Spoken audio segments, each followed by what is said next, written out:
Hey there everybody, welcome back to the channel. Today we're taking a trip down memory lane back to the 1950s and 60s and the quiet city of Perth in Western Australia. Perth in the 1950s was quite a unique place. It had that small town feel where everyone seemed to know their neighbours, creating a tightly knit community. Family values and local connections were cherished, and the atmosphere was always friendly and welcoming. One of the remarkable aspects of Perth during that time was its low crime rates. Compared to bustling cities around the world, violent crimes were rare, and serious criminal activity was not something that happened frequently. Perth was a safe place to live, and residents felt a genuine sense of security in their daily lives. People left their doors unlocked, and kids roamed freely without excessive worry about safety. But then a series of seemingly unrelated murders began to occur. Nina Berkman was a divorced single mother living in South Perth. In January 1959, she went out to dinner with her boyfriend Fotis Fountas. They went back to her apartment and spent some time together, and he left later that evening. On his way to work the next morning, he noticed her front door was open. He went in to check on her, and to his horror, she had been savagely attacked and was barely alive. She had been stabbed in the face and chest and had been shot. She fought hard for her life, but sadly she died later in hospital. The police who did the investigation came to believe the boyfriend was guilty. He fled to Greece before he could be arrested. The police then closed the case. In December 1959, there was a second murder. Gillian McPherson Brewer was a vibrant 22-year-old heiress who lived on the west side in Perth. She had been brutally attacked and then killed with an axe. She was beaten all over her body, was stabbed with a pair of scissors, and then was hacked between the legs with an axe. The police and pathologist were shocked and sickened by what had been done to her. They said the bloody crime scene and victim injuries were the worst that they had ever seen. But the police had no suspects. The pathologist thought it had similar characteristics to the earlier Berkman killing and questioned whether this could be the same killer. The police, however, insisted that this was not the case. They had already identified a suspect in Nina Berkman's case. Deaf-mute Daryl Beamish was known to police for committing petty offences, but he had no history of serious or violent crime. The 19-year-old was picked up by police, questioned without his parents or a lawyer present, and confessed to murdering heiress Gillian Brewer. Perth residents sighed with relief. The lead detective was Detective Owen Leach, who was well known and respected by the community, so they had no reason to doubt him. Beamish said at his trial that his confession had been forced out of him, but he was still found guilty and was sentenced to death, which was later commuted to life. He served 15 years before being released. The next man to be arrested was John Button, whose girlfriend Rosemary Anderson had died after being run down by a car. We will revisit his case later. The residents now believed that all of the terrifying murders had been solved and the attacks stopped. But not for long. Australia Day is the official national day of Australia. It's celebrated annually on the 26th of January and marks the 1788 landing of the First Fleet and raising of the Union flag by Arthur Phillip at Sydney Cove in New South Wales. The 27th of January 1963 was the night that changed Perth's idyllic sense of safety forever. On that night, just after 2 a.m, a gunman terrorised the city in a murderous rampage, randomly shooting 5 people, killing 3 of them. The residents of Perth were paralysed with fear as police warned them to lock their doors and their cars. His first 2 victims, Rowena Reeves and Nicholas August, were having a drink in his car outside the Cottesloe Civic Centre. Rowena noticed a man watching them. She told Nicholas, and he threw a bottle at the man and yelled at him to go away. Rowena then saw a gunman raise a gun and take aim. Rowena instinctively pushed Nicholas's head down, and the bullet went through the skin of his neck and lodged in her wrist.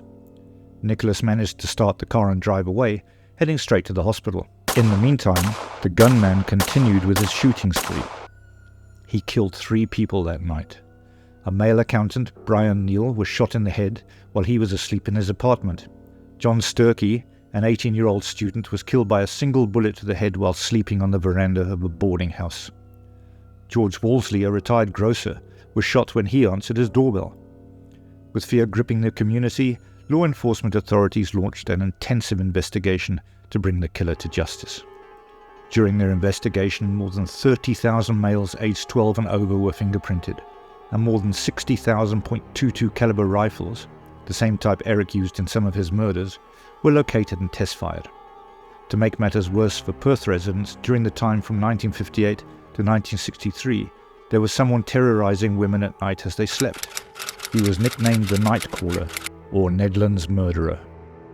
2 weeks after the Australia Day shootings, there was the tragic hit-and-run incident that claimed the life of Rosemary Anderson. As mentioned earlier, John Button, who was 19 years old at the time of the killing, was tried and convicted for this murder. He was her boyfriend and had an argument with Rosemary on the night of her death.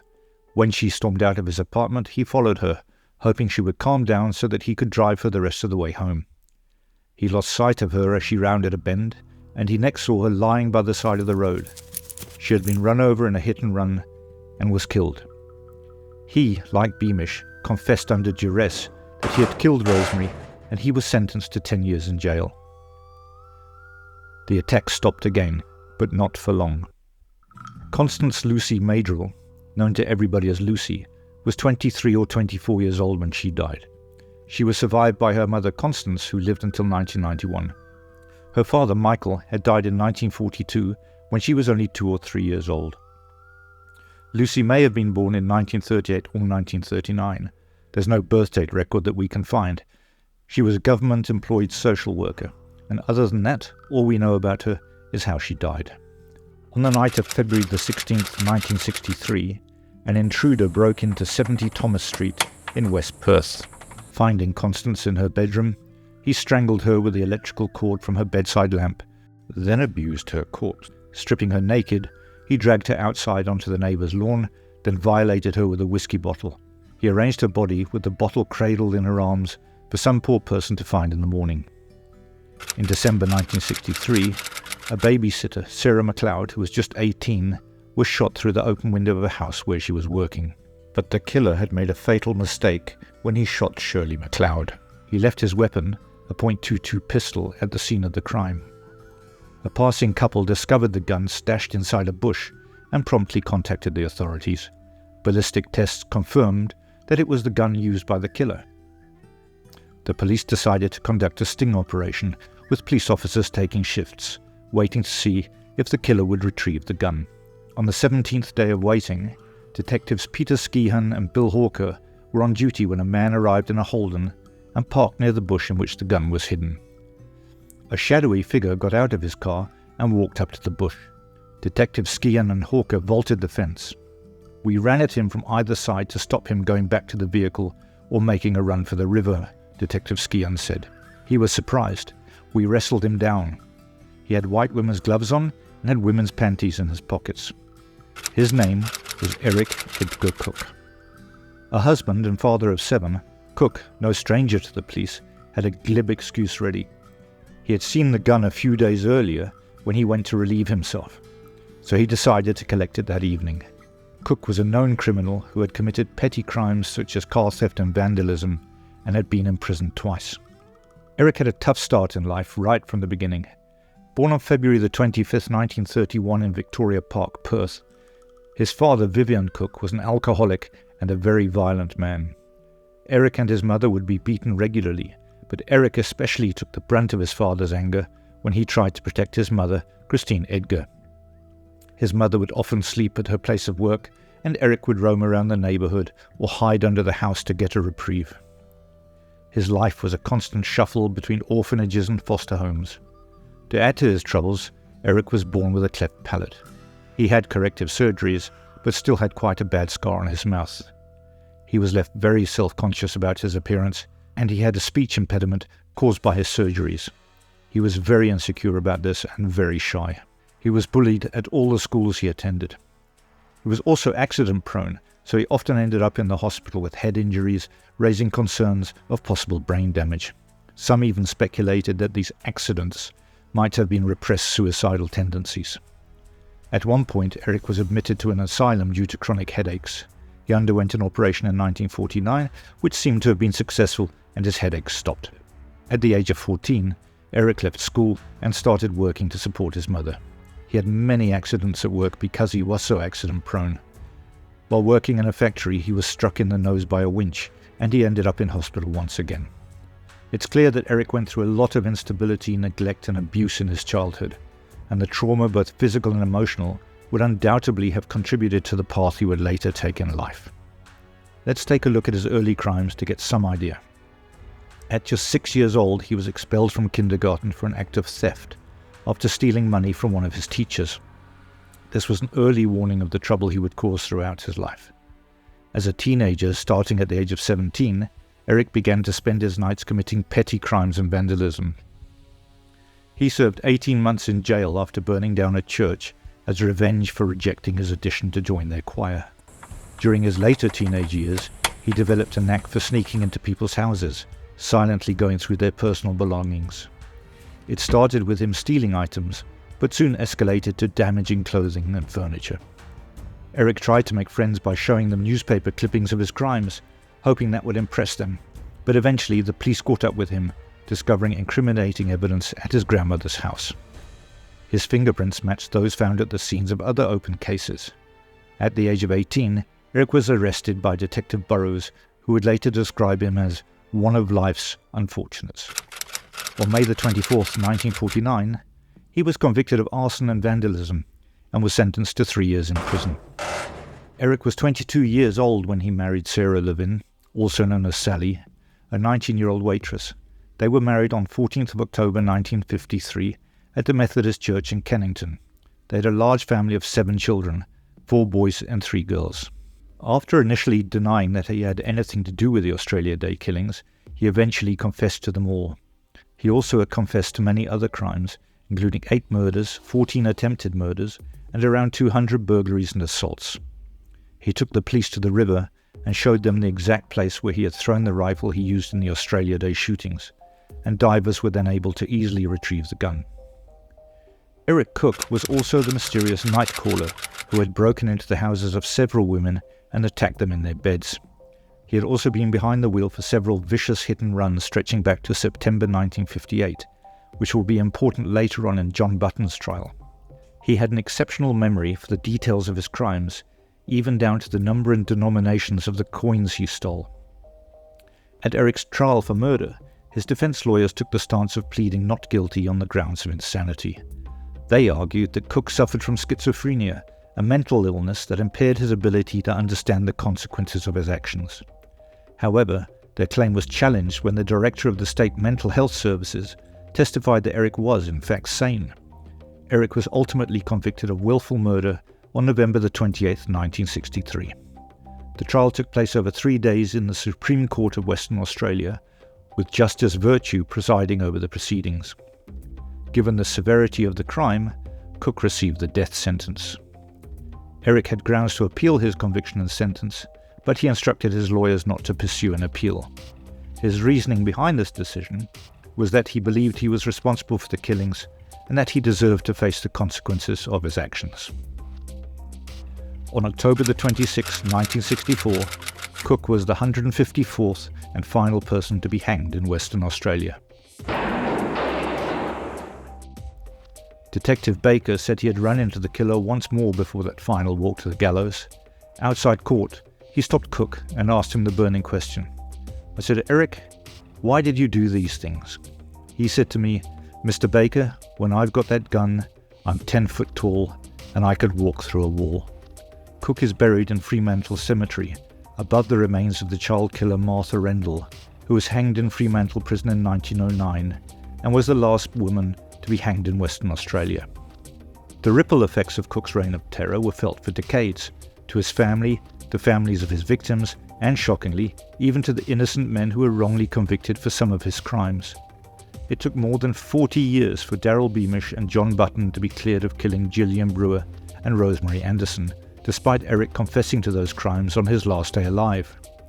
The wrongful arrests of Daryl Beamish and John Button highlight the need for justice reform, the importance of meticulous investigations, and the duty to ensure that justice is served without sacrificing the lives of the innocent. As a society, we must learn from the past, acknowledging the mistakes made and striving for a system that values truth, fairness, and the preservation of lives. Let us remember the victims who lost their lives to Cooke's brutality, and the courage of those like Daryl Beamish and John Button who fought to reclaim their innocence. Estelle Blackburn, a journalist, was determined to investigate and try and get Beamish and Button's cases reviewed to finally exonerate them. Luckily for Mr. Button and Mr. Beamish, she managed to get 10 boxes of police files. Inside the boxes were clues that would take her across Australia and over the sea to New Zealand, finding key witnesses whose accounts would finally force an appeal. Blackburn, who wrote a book about her years-long investigation called Broken Lives, lived in Perth at the time of the murders and was just 13 in 1963. Blackburn found that there were 5 other hit-and-runs that had the same MO as Rosemary's hit-and-runs that had not been mentioned by the police at trial or given to the defence. This would have created reasonable doubt in John Button's court case. Cooke also confessed to Brewer and Rosemary's case. Even though he confessed, the court would not overturn the convictions of Beamish or Button, believing Cooke's admission to these crimes were lies. Estelle Blackburn even had a new car crash recreation study performed, which proved that Button's car's damage was inconsistent with the damage caused by a human hitting the car. Years after their convictions, Button and Beamish were eventually found innocent. To raise a reasonable doubt, all combined to lead me to the conclusion that the verdict must be regarded as unsafe and unsatisfactory on the ground. Blackburn found that there had been cover-ups and other illegal confessions obtained, which managed to free or exonerate other innocent people. This led to the overhaul of the entire police and judiciary. 5 decades on, Cooke is remembered as the serial killer who murdered 8 innocents between 1959 and 1963. But for the 14 people he also attempted to murder, the memory of Cooke and his crimes is a much more personal thing. They are the ones who survived the stabbings, shootings, and hit-and-runs, the ones who came face to face with the murderer and lived to tell the tale. They are the ones who got away, but none of them escaped unscathed.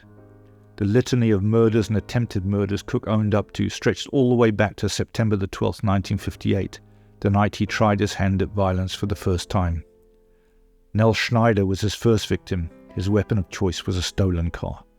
A 26-year-old Dutch immigrant and mother of 2, Nell was riding her bicycle in Hillview Terrace Bentley when Cooke stomped on the accelerator and ran her down. The head injury caused by the impact, which came close to killing her, left her with severe epilepsy. "I don't remember much," she said in a later interview. "The first 2 years after Cooke hit me, I had major seizures. I get plenty of minor seizures still," she said. Glynis Peake encountered Cooke on April the 9th. She had just attended a dance and was heading back home in Munt Street. Cooke also used a stolen car to hit her, but fortunately she managed to escape through a timber yard. Physically, she wasn't seriously injured. What's interesting is that Glynis, who later took the surname Woosnam when she got married, was shocked to discover that she actually knew Cooke. He had given her rides on multiple occasions and seemed like a nice guy. Glynis mentioned that Cooke didn't talk much, but when he did, it was mostly about his mentally retarded son. The legacy of Eric Edgar Cooke's crimes lingers, casting a long shadow over Perth and its residents.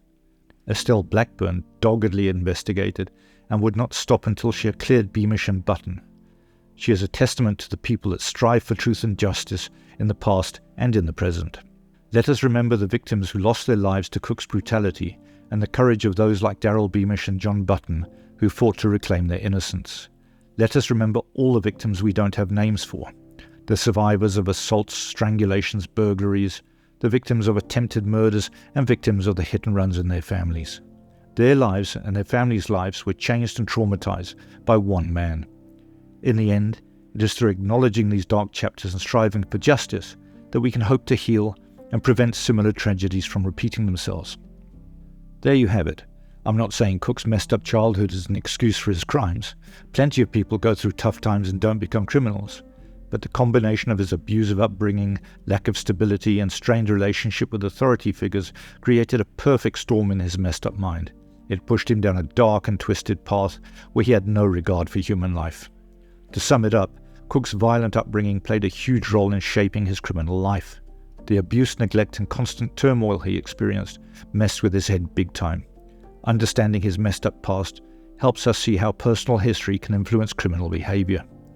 It also reminds us how important it is to provide support and intervention for people who come from similar backgrounds, so we can hopefully prevent future tragedies. What do you think of this case? Let us know in the comments section. Until next time, keep safe. Could you please speak clearly so that the jury can hear you? You are the accused in this trial? Yes, sir. You said you had full possession of your faculties. I take it that there was no question of a grey out or a blackout at this time. No, sir. You felt this cloud come over you of a sense of power. I felt as though if there was an army of men in front of me, I couldn't have stopped me, and I could have walked through a brick wall if there had been one there. That's how I felt. As I said in my written statement, I just wanted to hurt people. And this was an urge that made you feel as if you had the power of life and death. I had the power of life and death.